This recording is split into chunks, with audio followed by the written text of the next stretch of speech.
Mhuri yeZimbabwe ndaenda kubatira news update inodai kusiririsa yevanhu vanokwana table 3 vakawanikwa vakafa mugomba remuSewage iro rakasiya racherwa nevekanzuru kuBudiriro 3. Ndichikutambirai pano paHot News TV pamuchange muchiona manews updates ezvinhu zviri kuitika munyika yedu yeZimbabwe zvinonakidza zvosiririsa. Kana iri first time yako ndokurudzira kuti usubscribe woturn on the notification bell so that pandodzoka nemamwe manews updates akupisa ndio munhu achatanga maona. Ngadzoke munodzirise.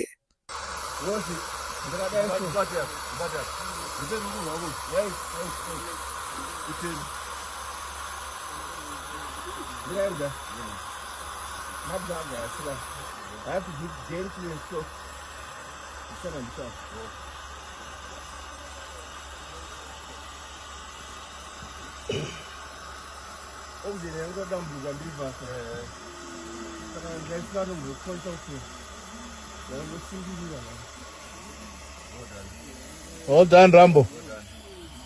Zvichakadaro vanhu 3 vakawanikwa vakafa mugomba remuSewage vakabuditswa naVictor Kazembe yanozikanwa nezita rekubasa rekuti Coach Rambo. Ndakusiyai muchiona vhidhiyo rinotevera mundiudze zvamunofunga mucomment section. Sirangu rokuberekwa ndinonzi Victor Kazembe kana kuti Coach Rambo the life saver ndozita rebasa.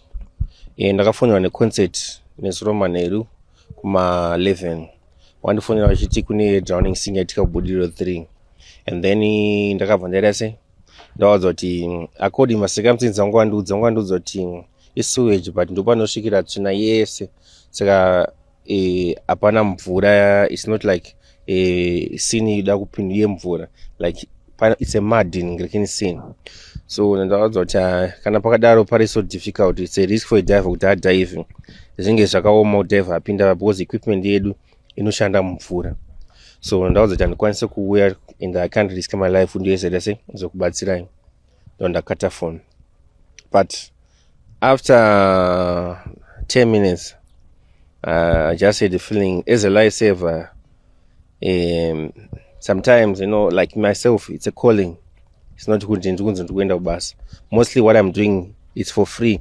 I'm just doing it for the community for free, and Badarwe and Nine Company and Ushandira, it's just me. So let me just go in there and help. Don't phone Webster from concert kuti ndakuno yamota ndinoita sei ndinotora equipment, but it's okay. Ndanotsvaga mota ndaenda sei ndapinda muroad ndatora equipment kwafu ndio. Then ndasvika pascene papane police, Harare City Council, fire brigade neconcert vanga vatopa pascene kudara. Then chizoona nzvimbo yacho, it was something chandasingafungidzira kuti I was able to do. So ndakatanga kubuditsa equipment yangu. When I was doing this I was praying. So ndakazongoshingisa kuti I can do it after the prayer. And then for sure I just want to tell kuti this scene, it was one of the most sensitive scenes kuti diver kuti apinde pasi marisk ake kuti abuda nemapenyu they are so slim. So the job that I did here, I wasn't alone, I was with God.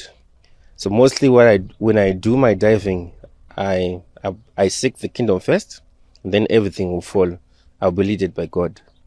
So I trust in God and I believe in God, and with God I will do it.